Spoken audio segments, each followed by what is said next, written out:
And the question is,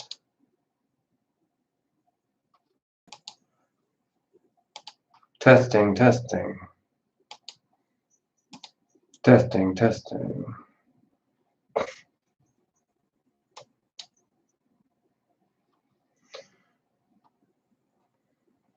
Right. 3 programs at once. Looks like it's going to have to be.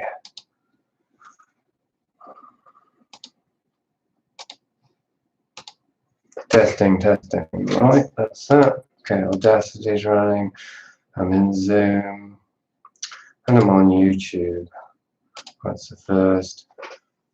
I decided just to do the YouTube thing because people show up randomly at YouTube just right away. I don't know how, why, but you do. This isn't for YouTube per se, but I'm using YouTube one more time just to let people know what I'm doing elsewhere. And what I'm doing elsewhere is 20 minutes a day, usually at 1:30 Galician Spain time, which is 12:30 UK time, and where you can work it out from there. So 6 hours behind Eastern time, New York.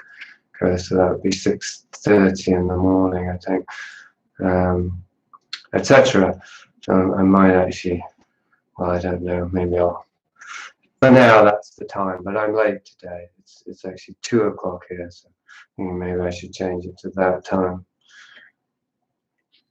And what it is simply that I show up at Zoom with in the same room, same link, every day, unless I have another meeting on, or as today, unless I get so carried away with,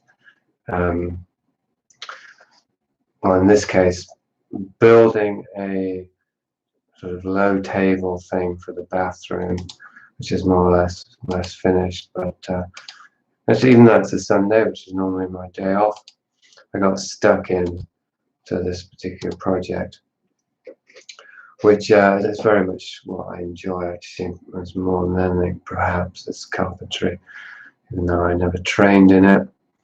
Jesus was a carpenter after all.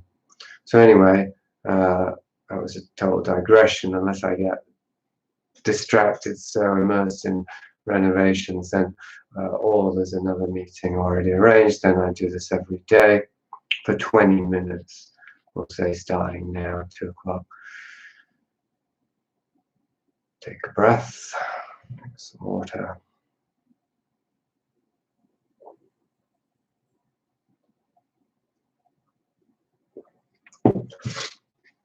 And there's a double function of this practice. One is, for other people, leaving myself out of it. One is obvious, that you have a chance to tune in with JaHO-asis, that's a play on the word oasis, it's a watering hole in the desert, to what's going on, what I'm up to, and whatever sort of inspiration or guidance or encouragement you feel you get, or comfort even. Somebody just said that Vice Kings was their Bible. It's a curious thought. I would say let the Bible be your Bible, although even there, maybe don't let any book be your Bible, but obviously the Bible is the best Bible you can get. Well, the Tarot Te Ching is pretty damn good. What was I saying? And the other purpose of the Zoom room, daily Zoom room, is as for people to meet each other. Now, this hasn't happened so far. Currently, I'm looking, nobody's actually shown up in my Zoom room today. I can't really blame them because I'm half an hour late. So as far as they're concerned, if they were there, they probably gave up, and now they would assume that it hasn't happened. But anyway, if and when more people show up to the Zoom room and say I'm doing this, and I see that there's 4 or 5 or more people in the Zoom room, what I will do is leave it open to those who are there. If they want to stay and hang out after I finish my 20-minute broadcast, then it's an opportunity to meet kindred spirits. and connect, which I feel is what it's all about currently. So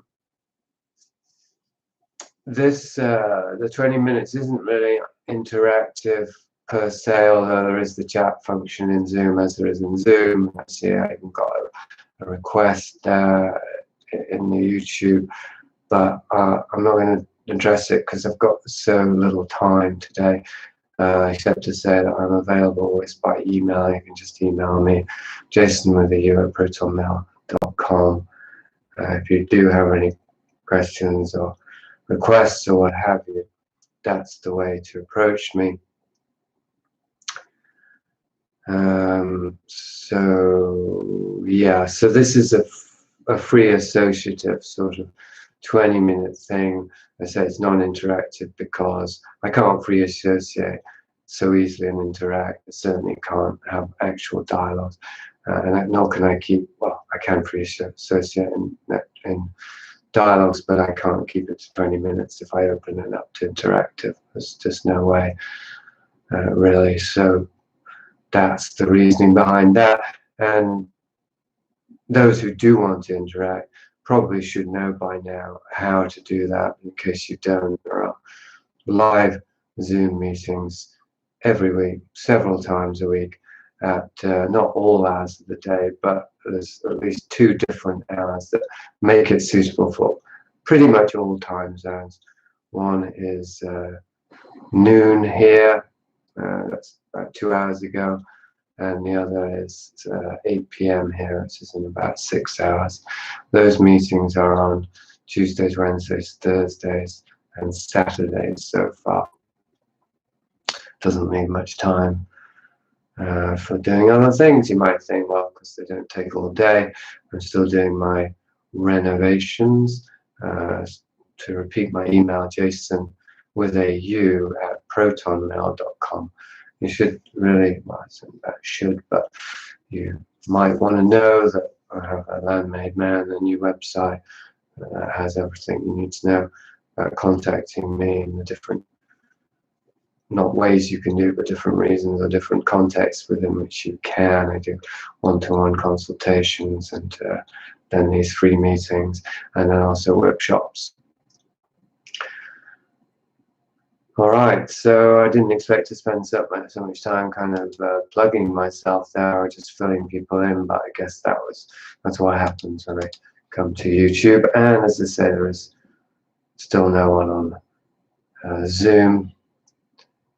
Makes me wonder why I'm even on Zoom. Actually, there isn't really any need to be, but except, well, you never know. I suppose, I mean, well, the link is in the, or the meeting ID is in the description of today's event for those who are interested. There's no particular reason for you to show up on Zoom unless you're interested in meeting other people, and that, as I say, that would require enough people for that to happen. But anyway, I'll keep the Zoom room open, even though I'm really focusing on YouTube currently. And these audios, 20 minutes every day, as long as I remember or don't get distracted by something else, they'll be available a few hours after I do them at the website for contributors. That's pay or play wall, which is those who contribute in either financially by donating, supporting what I'm doing, not necessarily donating, you can buy things and whatnot, but it's also that special content's also available to those who are really participating in the online meetings and stuff. Once I get to know people and feel that they're supporting with their energy and time, then the money becomes not dispensable exactly, but not essential, inessential for access to the inner circle. Just went up to 10 people there. So as you could probably imagine, I don't generally have a particular thing to talk about when I do this 20-minute JaHO-asis thing. It's like a little radio broadcast, daily radio broadcast, the voice of the beyond. if you will, the voice of reason, maybe, etc., etc. And the times we're in, I don't need to emphasize, I'm sure they are critical and just getting more so, like a condition that was diagnosed far too late for most people, that society is terminal, and that if you stay in it, you will go down with it, just like the alleged Titanic. Anyway, so yeah, I don't have particular things to talk about. It's just whatever comes up. So far, it's only 20 minutes. I don't even think before I come on, I wonder what I'll talk about.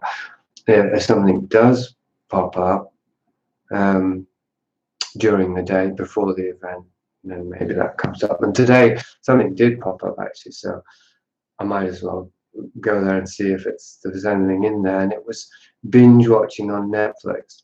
And I thought recently, even though I still watch TV shows and movies, I don't, even so some of them turn out to be rather good, I don't recommend anymore anything, because it sends out a mixed message. I mean, my message really is turn off the TV, turn off, not your computer, because obviously you wouldn't be able to interact with me, but the corporate media, including so-called news and even a lot of alternate news, just turn it off and don't let it pollute your inner landscape. So then, yeah, to recommend TV shows would just be a totally mixed message. I recommend you don't watch anything, but I can't tell you to do that, because I don't do that. I really do appreciate an hour once in a while, a couple of times a week now. It's really been reduced just to turn off my brain. Anyway, I just started watching this Invasion, this show, Prime, I think it is, or Apple, and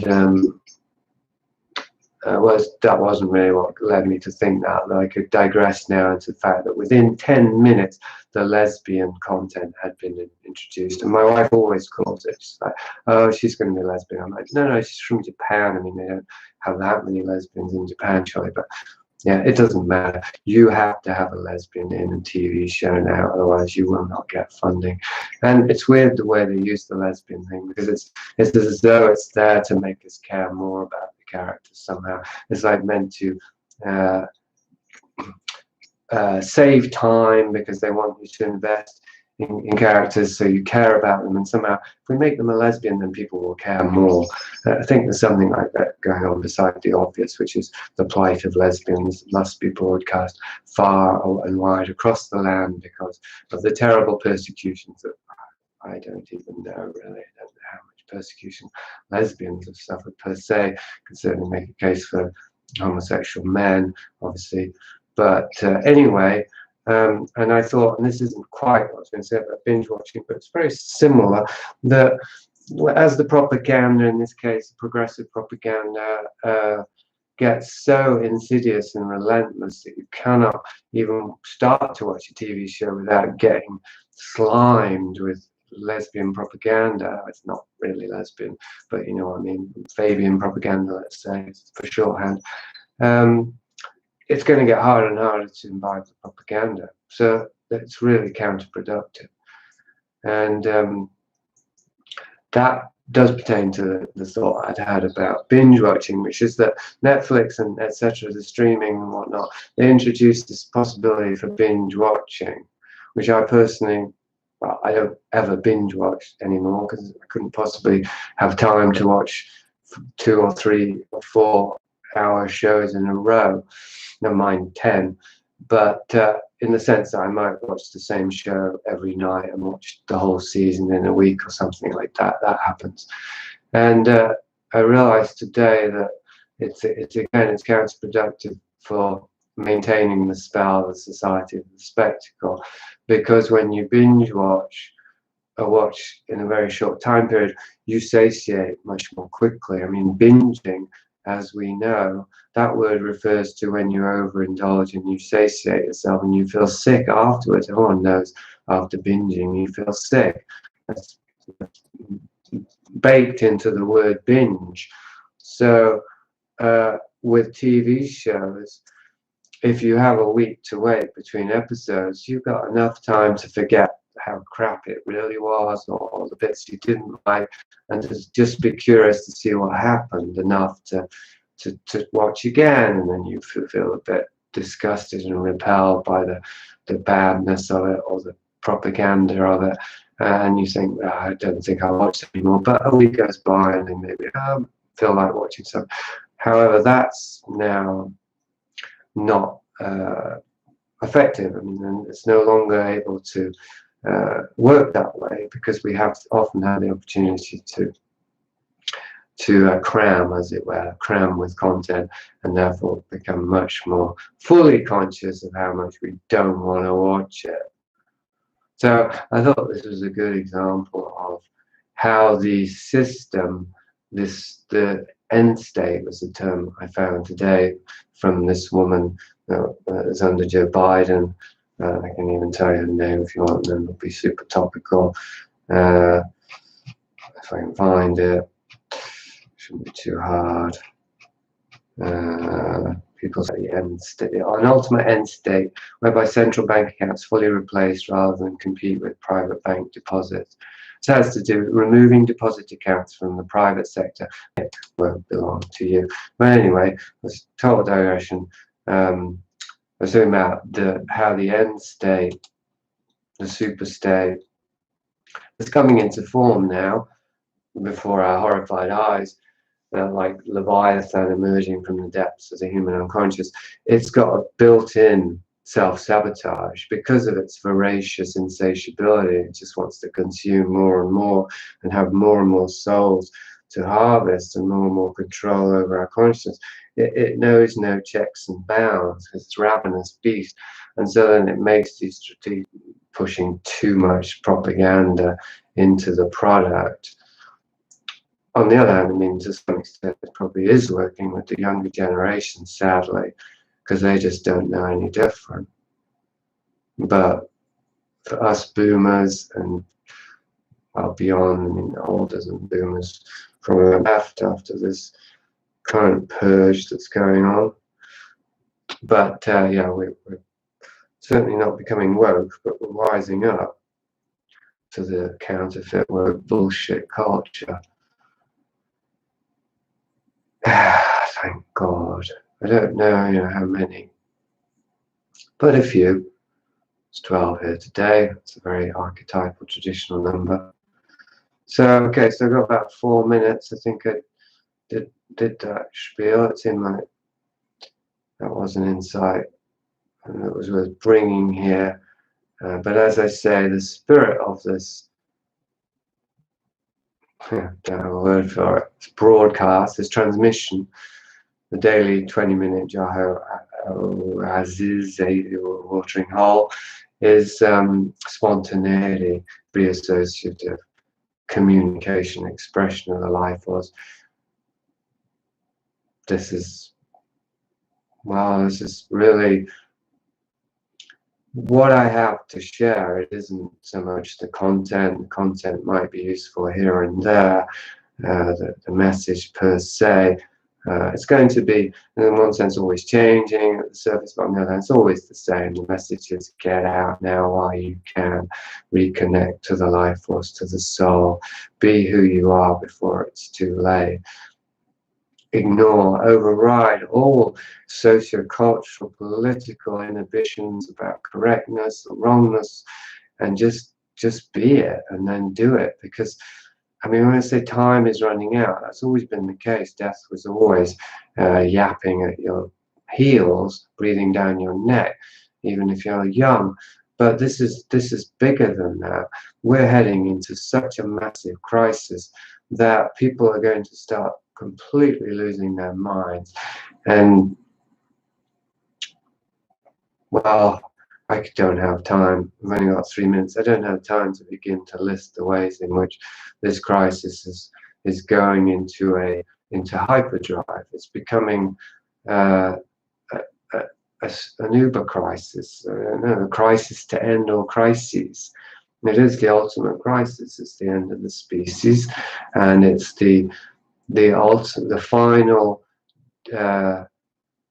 dispersing of the human energy field, electromagnetic weapons that are designed to disrupt the signal that the energy body which connects the soul to the physical body. They can't mess with the soul because it's eternal, but there's a lattice work of energy nodes that relate to the nervous system, but aren't limited to the nervous system, or at least what we biologically have discovered about the nervous system, called the energy body. And that, I believe, can be disrupted with all kinds of weaponry, and not all of it psychotronic. I mean, just media, even just some asshole talking at you, like Fauci, fuckhead, or whoever it is, pardon my friend.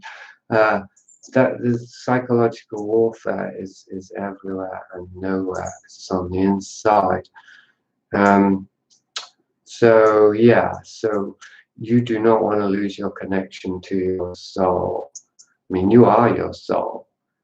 So, but at a mental level and at a bodily level, that's your soul's only plug into the temporal realm. It's not as though if your connection drops, you just return to the eternal realms. No, part of us remains stuck here in hell.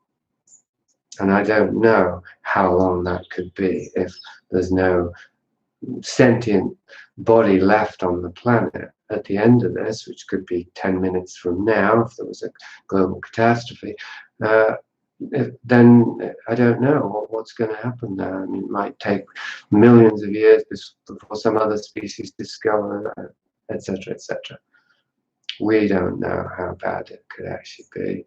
But we know that even what we do know, it's bad enough to pull out the stops and just go all the way into what you know is possible, and summon all the courage within every last cell of your body to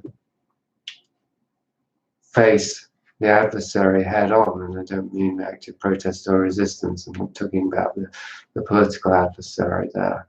That's just skin surface. It's the surface of the lake that's showing the ripples as Cthulhu arises. So don't worry about the ripples. Think about Cthulhu, because he is coming.